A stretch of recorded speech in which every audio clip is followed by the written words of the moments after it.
Sorry ra nulungi lho Mas. Mesti melu buki. Momen paling berkesan ketika apa? Ketika di mana? Apa itu momentumnya?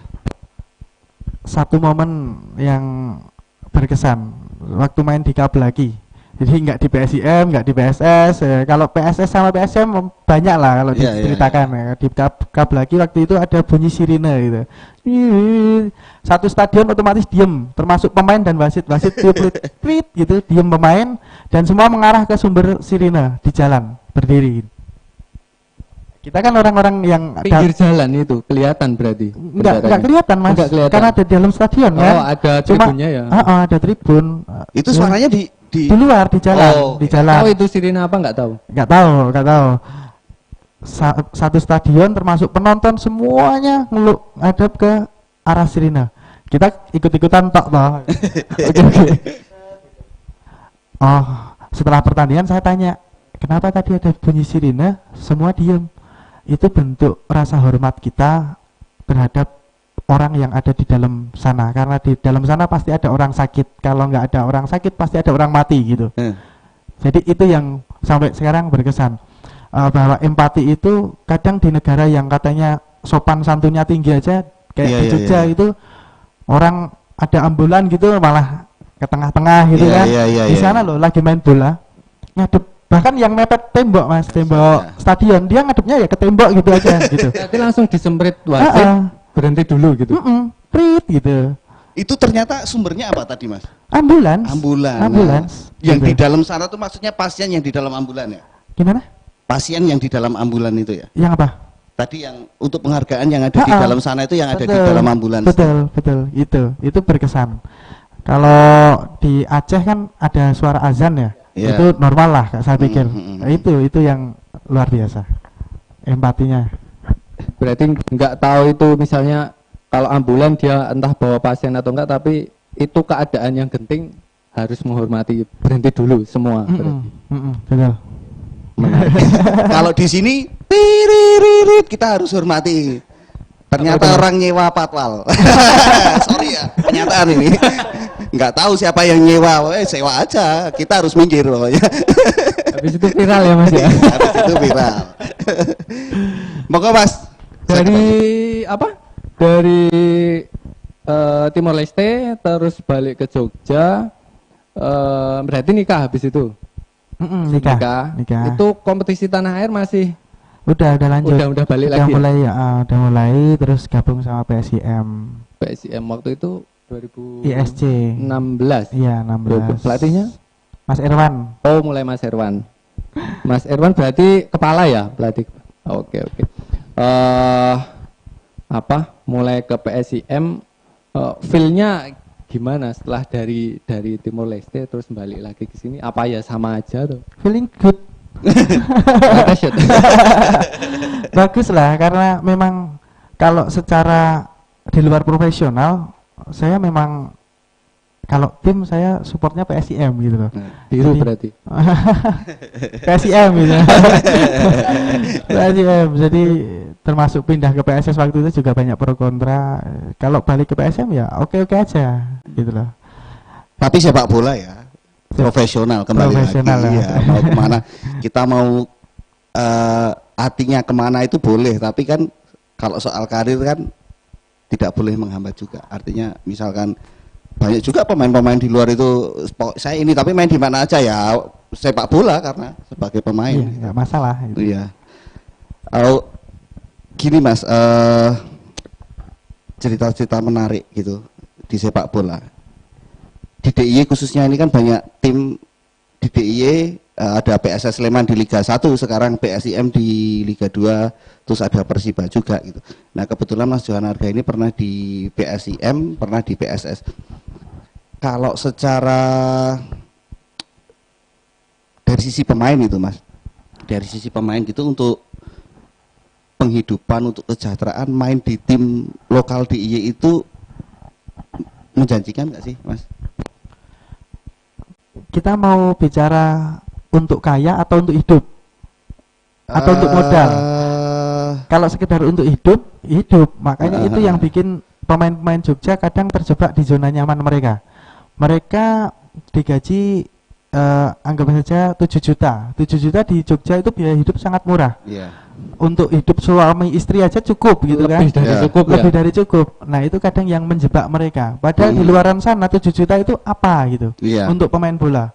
Gitu loh, Mas. Tapi kan kehidupan pemain bola juga kadang gini juga, Mas. Tentu itu nggak berlaku bagi semua pemain ya. Ada juga pemain yang pengen aku pengen duwe kae lah, aku pengen duwe kendaraan ini, aku pengen itu gitu. Nah, kalau secara dihitung dari itu, main di Jogja di tim lokal DIY menjanjikan nggak? Saya pikir enggak sama sekali. Nggak sama sekali. Enggak sama sekali saya pikir. Kalau ngandelin dari bola saja ya, enggak. Saya pikir enggak. Kecuali si pemain ini mau keluar dulu, di luar dia cari sesuatu, cari prestasi, kembali lagi ke tim Jogja pasti akan ada nilainya. Cuma kalau dia berkarir mulai nol Jogja terus gitu ya, gitu-gitu aja. Gitu-gitu ya. Gitu-gitu aja. Berarti bisa buat apa namanya? Tips buat pemain muda di Jogja.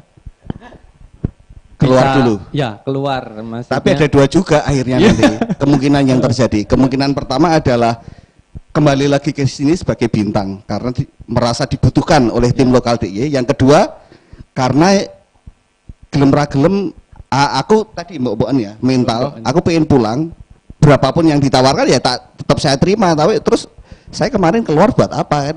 Akhirnya seperti itu. Kayak daya tawar dunia sepak bola di DIY klub untuk bergabung di klub-klub DIY bagi orang lokal sini maupun perusahaan-perusahaan gitu kan memang akhirnya pemain dan pekerja yang daya tawarnya rendah. Kira-kira begitu analisa saya.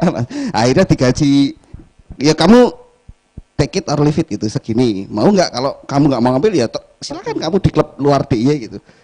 Kita mau mampunya segini ya kan akhirnya daya tawarnya rendah. Betul. Mungkin yang dimaksud Mas Johan Arga tadi keluar dulu biar jadi pemain bintang, balik ke sini itu memang dibutuhkan oleh klub DIY gitu. Keluar itu biar dapat pengalaman dan mentalnya juga itu ya Mas ya. Prestasi juga. Prestasi juga. Maksudnya mencari itu untuk kembali ke sini dapat nilai lebih, penghargaan lebih lah gitu loh. Gitu. Nah Mas, ini kan eranya berubah agak drastis sekarang. Sepak bola di DIY kebetulan berkembang pesat sekarang. PSIM juga sekarang dahsyat, dimiliki oleh pemilik baru yang ya mungkin nggak ada serinya lah, bisa dibilang. Luar biasa. Di klub tetangga juga gitu. Nah itu dibanding dengan dulu sekarang lebih ini buat pemain ya Mas ya, lebih laki-laki lebih menjanjikan. Apa menurut dari sudut pandang Mas Johan Arga gimana kondisi sepak bola sekarang di DIY? Begini, kalau kita bicara investor artinya bicara tentang bisnis bicara tentang keuntungan, ya kan? Ini enggak kan? Seperti itu kan Mas. Seseorang mau mengeluarkan uang betul. Untuk sesuatu yang mau mereka dapatkan gitu. Nah, imbasnya untuk pemain ketika pemain-pemain lokal ini sebenarnya punya talenta untuk diberi kesempatan masuk, akhirnya ditepikan dulu karena mereka pengen tim ini segera naik, segera mendapatkan sesuatu yang mereka inginkan. Betul. Imbasnya kita tahulah tahun mulai investor masuk sampai sekarang coba dilihat PSIM seperti apa, pemain lokal berapa yang bisa dihitung masuk ke tim. PSS juga begitu. Seperti itu kekurangannya ketika tim itu memiliki investor, apalagi investornya dari luar Jogja ya. Sense of belongingnya mungkin kurang. Sense of belongingnya. Tapi melihat sekarang PSM ini mungkin nggak musim sekarang ya karena tapi sekarang ada promosi kok ya Mas Susilo ya. Ada promosi meskipun home turnamen ya. Iya. Kalau liga tapi nggak jadi degradasi yang Liga 1 ya. Iya, berarti nambah timnya besok. Nah, melihat itu peluang PSIM ini bagaimana? Karena tergabung di grup C atau D? Di C ya? C itu lumayan berat loh, lawan-lawannya lumayan berat. PSPS. Mungkin kalau Mas Johan Arga masih mengikuti, kira-kira peluang PSIM dengan materi yang sekarang, dengan kondisi yang sekarang, bagaimana Mas? Ya saya pikir kalau fair, kalau main benar-benar sepak bola, kita ngomongin sepak bola, semua peluang masih terbuka lah. Mau kita main di luar kandang atau main di Pekanbaru berarti ya, nggak masalah itu. Cuma nanti faktor-faktor di luar itu yang menentukan biasanya. Cuma semoga aja PSIM ya, harapan saya tetap bisa menunjukkan permainan terbaik, ya bisa naik ke Liga 1. Iya, amin. Kalau pengaruh COVID ini gimana? Maksudnya nggak ada supporter, nggak ada home away gitu, terus rapid test dan lain-lain. Kayak kalau jenengan dulu sebagai pemain bola itu sepenting apa sih hal-hal mungkin sepele kayak gitu? Terkait supporter, Iya. PSIM waktu itu pernah hampir lolos ISC sampai babak semifinal. Kalau di pertandingan terakhir lawan PSIS tidak terjadi keributan, Iya. tidak ada partai usiran ke Oke. Magelang. Nah, saya waktu itu karena waktu itu saya kapten tim, saya bilang bahwa supporter itu sangat penting. Supporter itu menjadi semangat tersendiri buat pemain. Nah, kita lihat nanti seperti apa sepak bolanya tanpa supporter. Nggih. Mas, ini kan biasanya kita juga ada momen tanya jawab. Siap. Nah, ini mungkin